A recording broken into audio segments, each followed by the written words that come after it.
Hey friends. Hello.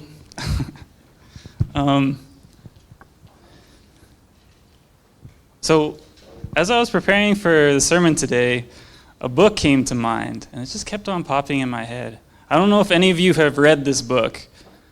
I'm seeing some nods. But I had to read this in English class in like 10th grade. And I loved it. I don't know how you feel about it, but this scene in particular came to mind. Has anyone seen the movie? This movie? If you have, raise your hand. Actually, okay, a lot of us. It's familiar. That's great. So, as you know, To Kill a Mockingbird is by Harper Lee, and it was written in the 1960s. And it's set in this small town called Monroeville in Alabama in like the 1930s. And at the center of the story is a trial. Okay, I'm going to do a mild spoiler alert here, but I think you mostly know it. So Tom Robinson, the man seated there in the middle of the frame, is accused of sexually assaulting a young white woman named Mayella. Now, the man here is named Atticus Finch, and he's a white lawyer in the story. And against the mocking of the town, if you recall race relations in the states in the South around the Great Depression, is very tense, to say it mildly. Anyway, against mocking from the town, Atticus, this lawyer, decides to defend Mayella. He's mocked. People make threats on his children, because in that day and age and context, that's not an okay thing to do, to defend this black man. And the trial goes on. It's this dramatic trial. And if you haven't seen the movie, I invite you to watch it this week as we reflect on this passage. But as we go through the trial, Atticus establishes Tom's innocence, revealing that he was actually framed by the young woman's father. But nevertheless, an all-white jury of men condemns Tom, despite seeing all of that evidence. And the scene in the book, in the movie, is so poignant. I remember the scene so much, and just being there and feeling that outrage. Just thinking, how could they? Here's an innocent man condemned by systems of prejudice and power and racial injustice. The story, this trial, gathers us in and demands a response. And they also bring on us a mirror. Where are our own failings, our prejudices and injustices, societally and personally? And how could this exist? How could this happen? We come now to a central act of Jesus' story, another trial.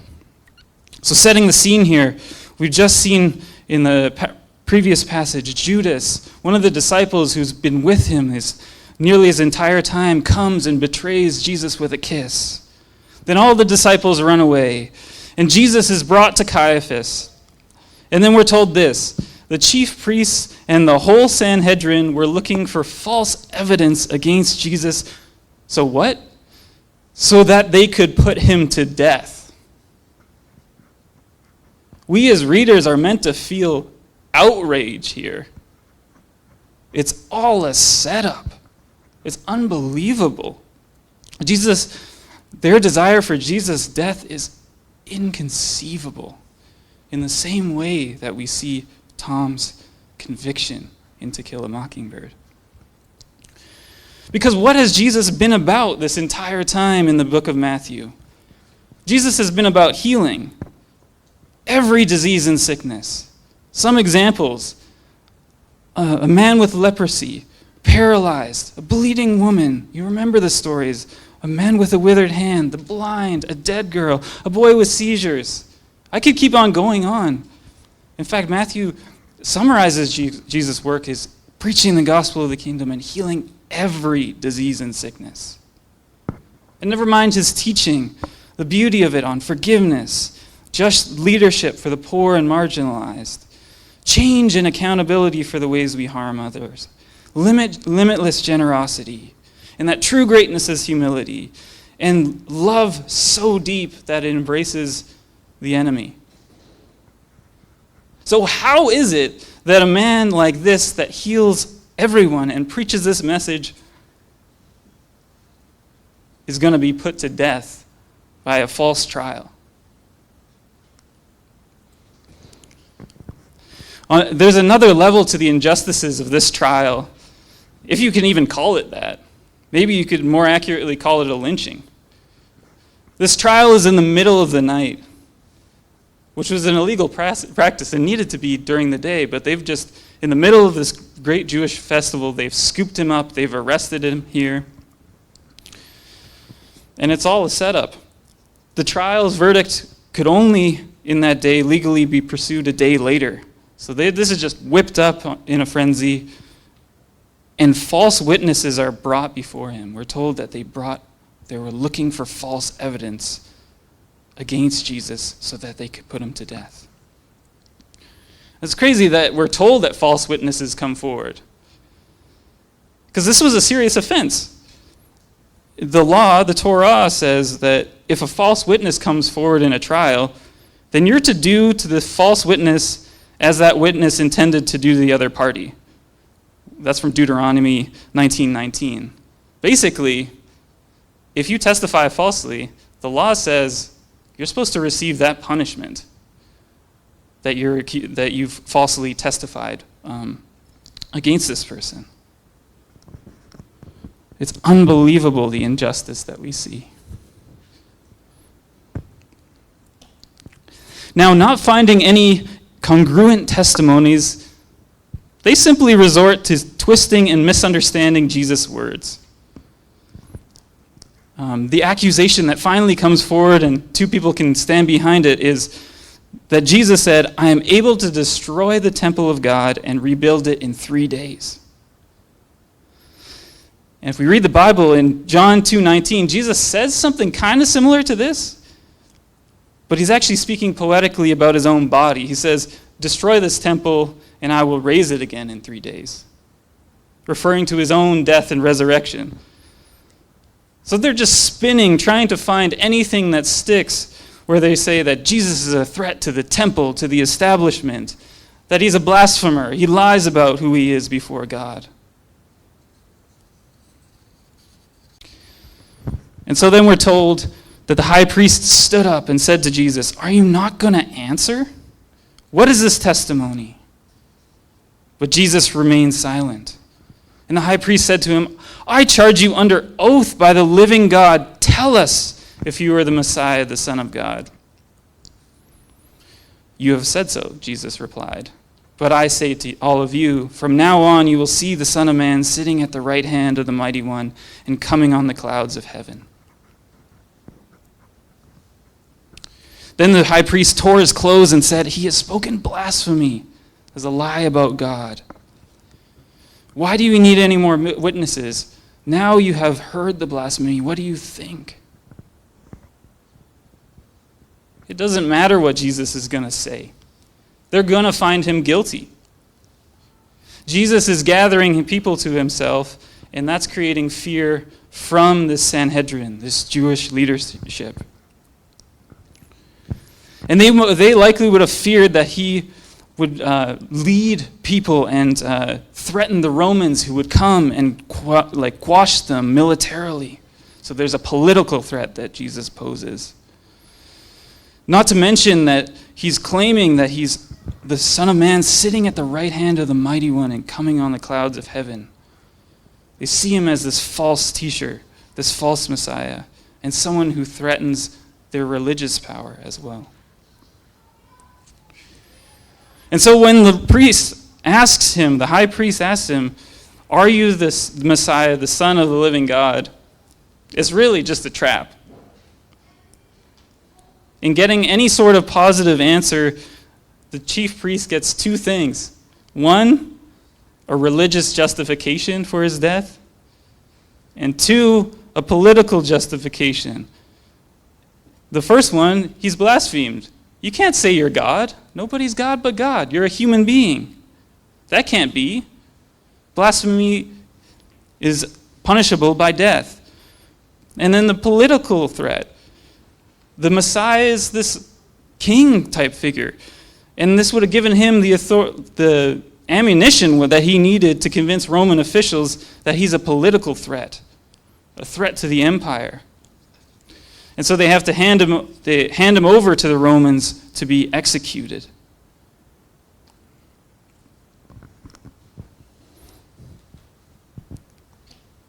And it's all so twisted.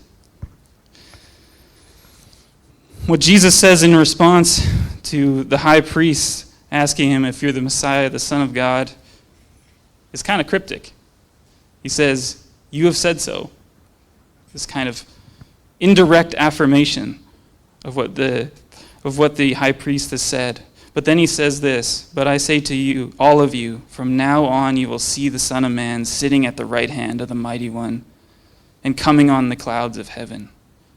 This picture of Jesus, inspired by the book of Daniel, sitting at the right hand of God in power over this trial.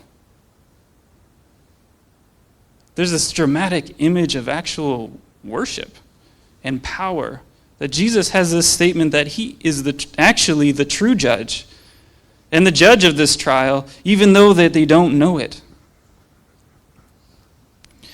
And so instead of saying the words that we often say in worship, "He is worthy," and reading Jesus' words correctly, he's worthy of praise and worship. He's seated at the right hand of the Mighty One and coming on the clouds of heaven. This is the image of his authority. When Caiaphas asks, "What do you think?" this is what the Sanhedrin responds. He's worthy not of praise, not of worship, but of death. The irony here is so great and so infuriating. How could this be? How could it be that our Creator could come to us in the form of a human being and be condemned to death? The most beautiful thing these people will ever see. They spit in his face and strike him with their fists. And others slap him and said, "Prophesy to us, Messiah. Who hit you? Who hit you?" I mean, this has got to make our stomachs churn. They spit in his face. They strike him. They slap him. How could they? How could they?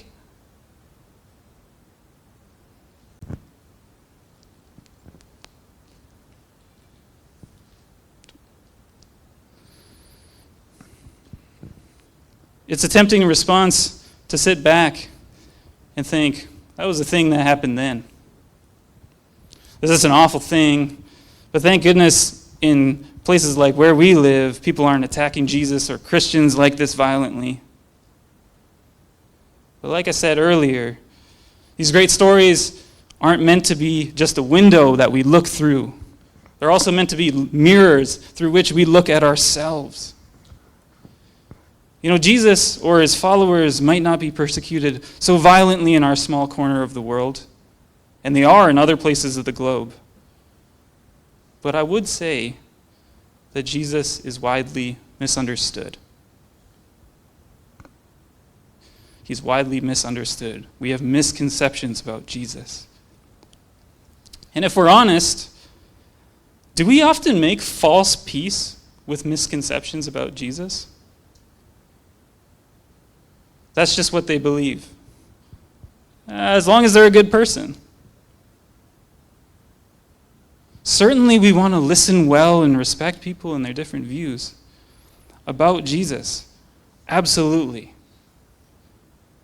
But we have to feel at least some tension, like this story. If Jesus really is the greatest truth, beauty, and love that there is, and ever was and ever will be, we have to feel the tension of how can we let this be misunderstood if this is first? How could this same Jesus who created us, through us he was created and loves us and offers us salvation, how could this best thing in our lives be left misunderstood.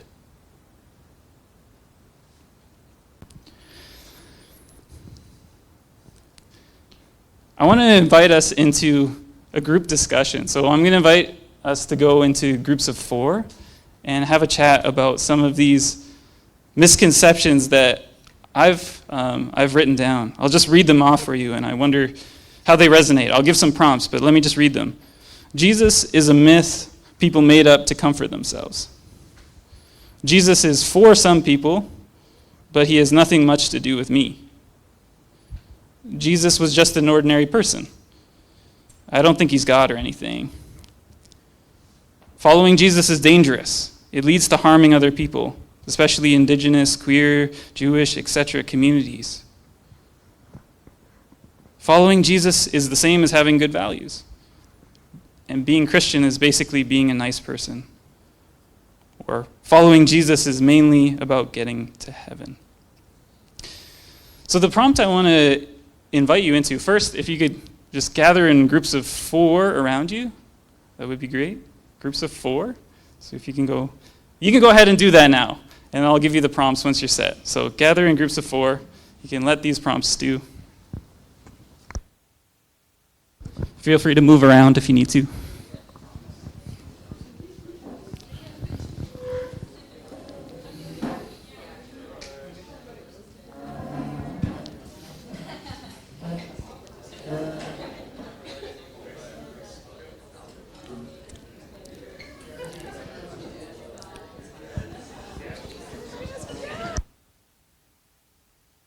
Oh, is there a group that's missing people?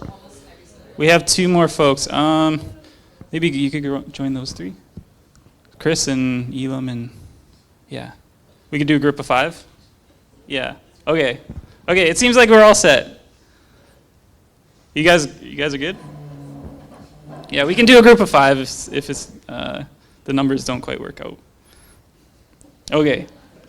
This is good. We're getting ourselves sorted out. Okay. So, simple prompts. First one, maybe share a story if you relate to any one of these.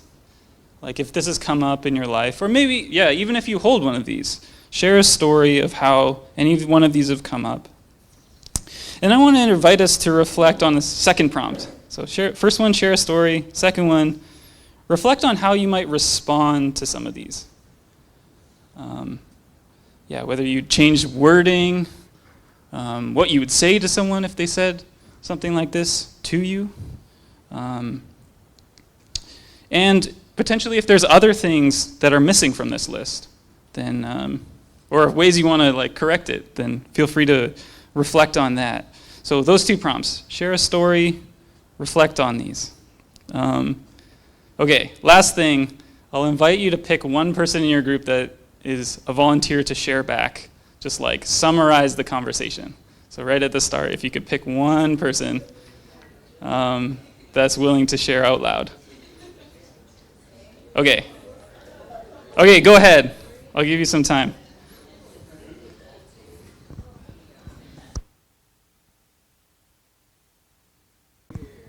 All right, friends, one more minute.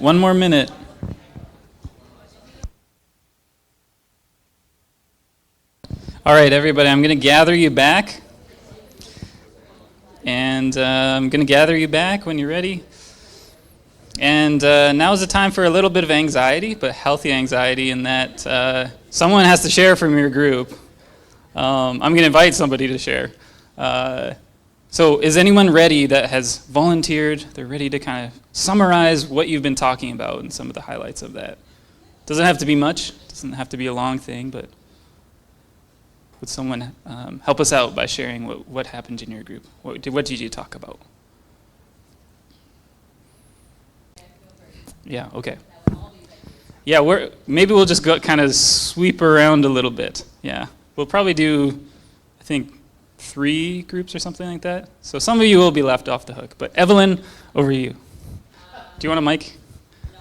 Okay. Yeah, so thank you everybody for sharing.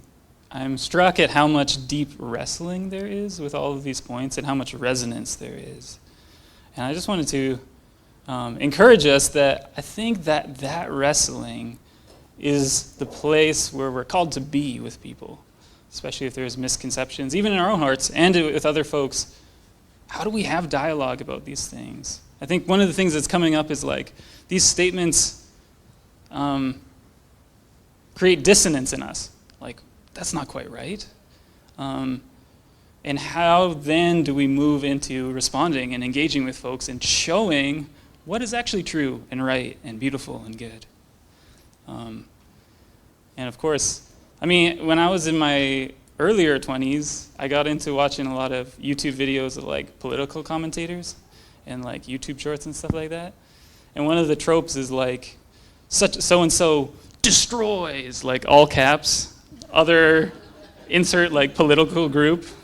And it's just like some dude arguing with a bunch of other dudes. Usually a dude. Always dudes, James says. Almost always dudes.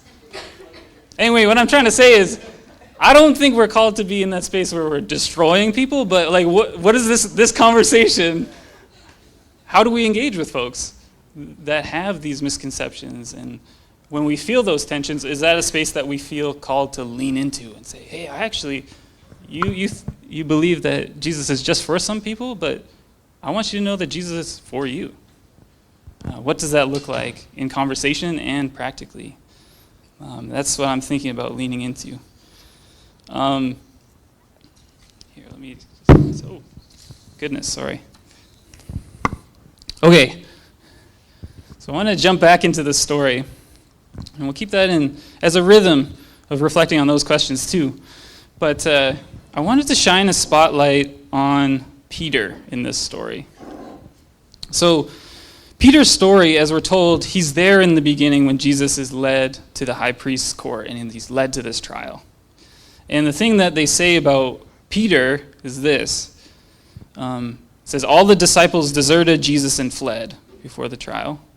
But Peter followed him at a distance, as far as the courtyard of the high priest, and sat with the guards to see the outcome.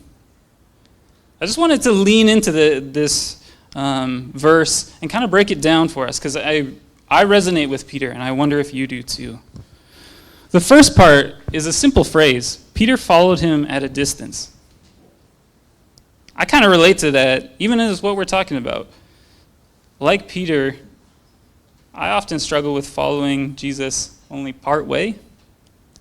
Kind of where I get close enough to see him, but I'm afraid to identify myself with him fully and stand beside him publicly and wholeheartedly.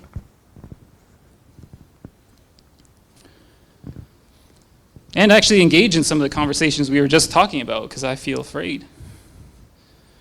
And so one of the questions I ask myself when I'm thinking about this scripture is there something that I'm holding back from God? Am I holding back from something that God has called me to?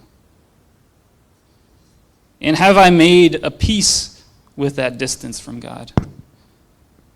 And I think the story points us towards a tension, feeling the tension in the following God from a distance. And this work of art captures that poignantly.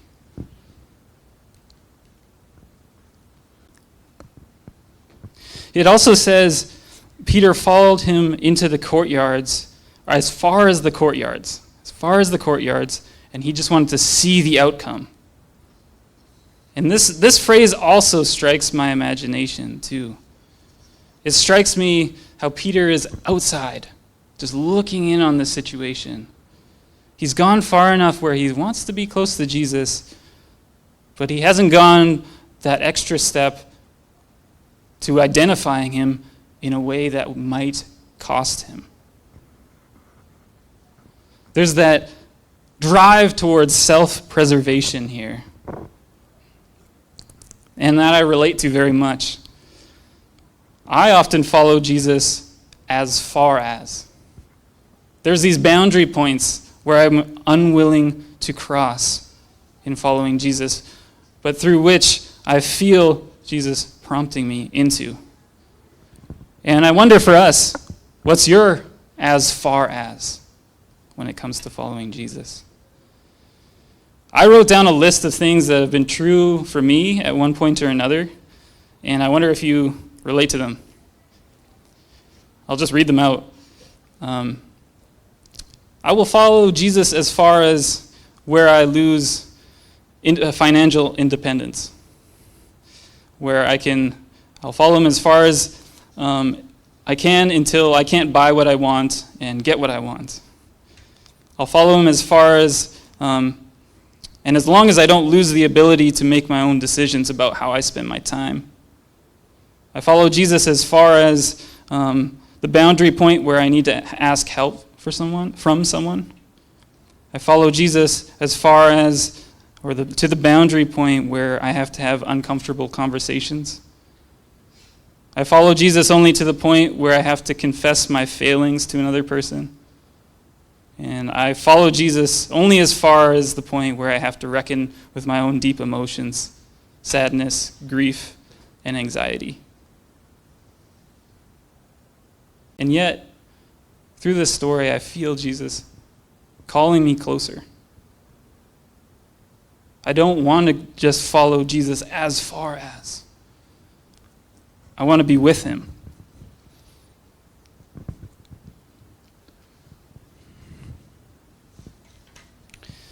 In fact, one common as far as, I think, for us and for me, is identifying ourselves with Jesus.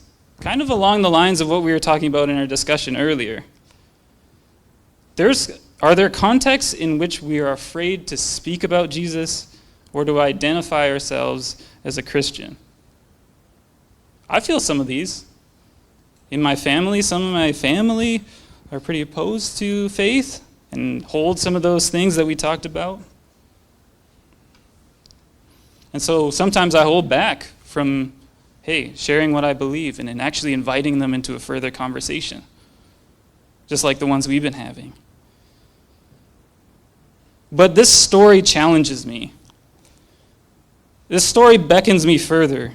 If Jesus is who he says he is, why would we not want to identify ourselves with him? And sure, there is risk in identifying Jesus, but what do we lose in our fear? I think sometimes in failing to, or struggling to identify ourselves with Jesus, we can, like Peter, watch what is most beautiful in life be discarded and destroyed.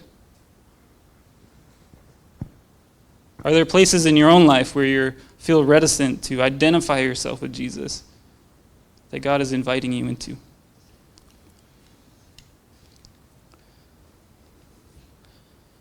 One of the things that's striking about this passage is just Jesus' silence. But Jesus kept silent. "Will you not answer?" says the high priest. Like I said, I'm not calling us to militant online arguments. But how do we stand with Jesus publicly as a sign towards the truth? How do we stand with Jesus in this quiet confidence that he is who he says he is? This surely includes actions and words. But how do we do that?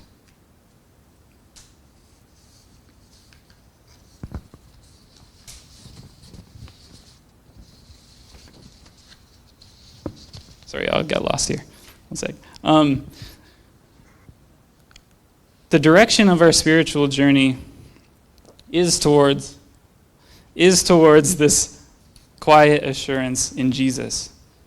And that becomes a witness before others.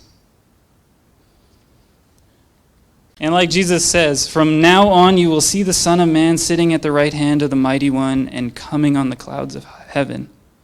We actually believe this statement, that Jesus is ultimately the judge and sits at the right hand of the Father, and that no power can condemn him, and that this is reality.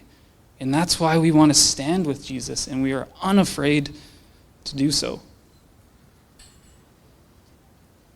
So I want to invite us into a prayer practice, and every week we've been entering into a different prayer practice together. So just like last week, there's going to be a prayer box at the back and pieces of paper.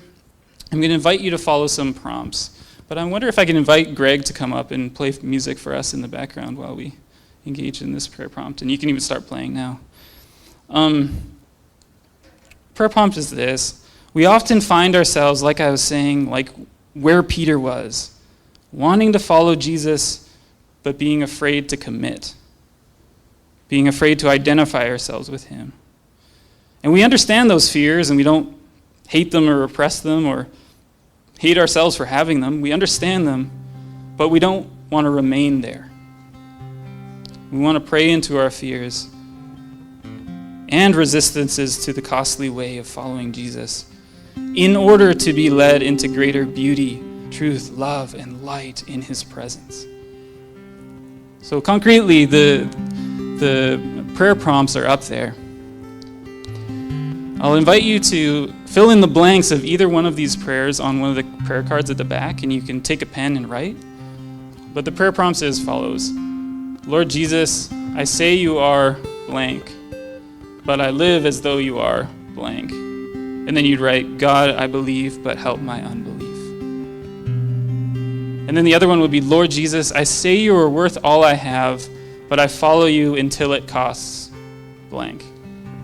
God, I believe, but help my unbelief. So like I said, we're going to lean into these spaces where we do have fears and doubt in order to be with Jesus. And we're actually going to read these out as we go to communion, each one, as a way of blessing each other and sharing our prayers. So I want to invite you into this. We're just going to take some time. Greg's going to play. And if you want to head to the back, whenever you're ready, fill out a prompt, put it in the box, and then we'll read it. So I'll leave this time for you to pray and to consider.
So you can continue writing your prayers if you haven't already and place them in the bin, or in the box rather. But I'm going to invite Greg to lead us in song, and so you can join in as you're ready.